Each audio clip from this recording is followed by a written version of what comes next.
Hello everyone.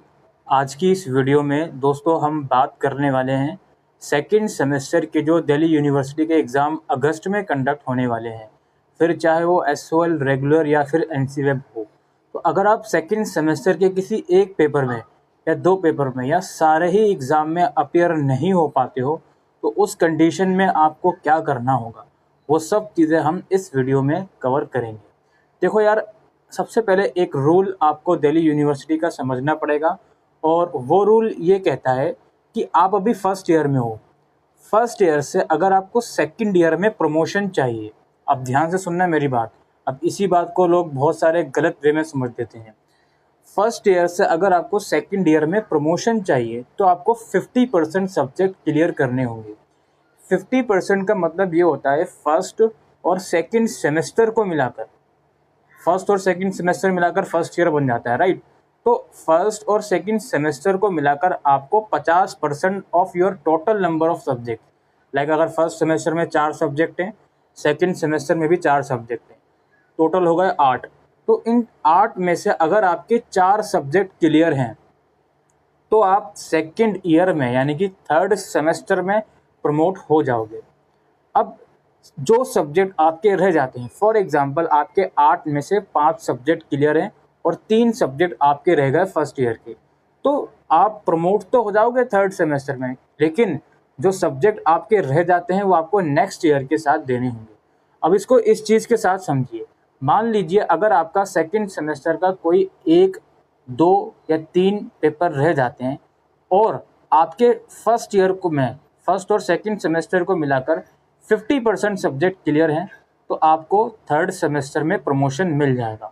और आपने second semester के जो पेपर नहीं दिए वो आप फोर्थ सेमेस्टर के साथ दे सकते हो, ठीक है। इसमें एक मेन कंसर्न याद रखना कि ईयर प्रमोशन की जो बात हो रही है उसमें ये बात ज़रूर हो रही है कि 50% सब्जेक्ट आपके क्लियर होने चाहिए, लेकिन साथ साथ मैं आपको ये भी बता रहा हूँ कि अगर आपके 50% सब्जेक्ट क्लियर हो गए, आप नेक्स्ट ईयर में प्रमोट तो हो जाओगे, लेकिन जो सब्जेक्ट आपने क्लियर नहीं करे वो नेक्स्ट ईयर के साथ देने होंगे। फॉर एग्जांपल आपका फर्स्ट सेमेस्टर का कोई पेपर नहीं क्लियर हो पाया तो वो थर्ड सेमेस्टर के साथ आप दे सकते हो, प्रोवाइडेड कि आपके फर्स्ट ईयर में फर्स्ट और सेकंड सेमेस्टर को मिलाकर 50% सब्जेक्ट क्लियर हों। और सिमिलरली अगर आपने सेकंड सेमेस्टर में कोई 1 या 2 पेपर आप नहीं दे पाए और आपके 50% सब्जेक्ट क्लियर हैं, तो आप वो जो सेकंड सेमेस्टर का पेपर नहीं दे पाए वो फोर्थ सेमेस्टर के साथ दे सकते हो। अब इसी तरह से इस चीज़ को भी समझिए आप। मान लीजिए आपने सेकंड सेमेस्टर का एक भी एग्ज़ाम नहीं दिया, लेकिन आपके फर्स्ट सेमेस्टर के चारों सब्जेक्ट क्लियर हैं। इसका मतलब तो यही है ना कि आपके फर्स्ट ईयर में फर्स्ट और सेकंड सेमेस्टर को मिलाकर 50% सब्जेक्ट क्लियर है। तो अगर आपके साथ ऐसी कंडीशन है कि फर्स्ट सेमेस्टर पूरा क्लियर है आपका और सेकंड सेमेस्टर का एक भी पेपर आपने नहीं दिया, तो भी आप थर्ड सेमेस्टर में प्रमोट ज़रूर हो जाओगे, लेकिन जो सेकंड सेमेस्टर के पेपर आपने छोड़े हैं वो आपको फोर्थ सेमेस्टर के साथ देने पड़ेंगे, ठीक है। आई होप आपको मैंने बहुत ही ईजी लैंग्वेज में समझा दिया होगा।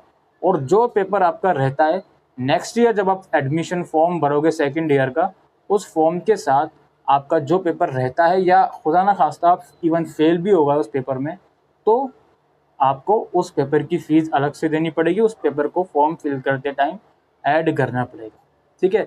यही सेम क्राइटेरिया है अगर आप फेल होते हो तो।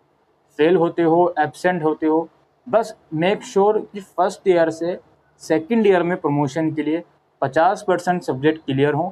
अब वो 50% सब्जेक्ट अकेले एक सेमेस्टर या अकेले 2 सेकंड सेमेस्टर के भी हो सकते हैं, या 2 फर्स्ट 2 सेकंड के भी हो सकते हैं, 3 फर्स्ट 1 सेकंड का भी हो सकता है, या 1 फर्स्ट और 3 सेकंड के भी हो सकते हैं, ठीक है।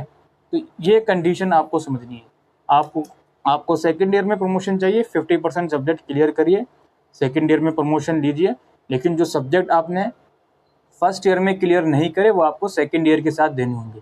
अगर फर्स्ट सेमेस्टर का कोई पेपर क्लियर नहीं करा या फिर एब्सेंट होगा तो थर्ड सेमेस्टर के साथ देनी होंगी, और सेकंड सेमेस्टर का कोई पेपर क्लियर नहीं करा या फिर एब्सेंट होगा तो फोर्थ सेमेस्टर के साथ देने होंगे।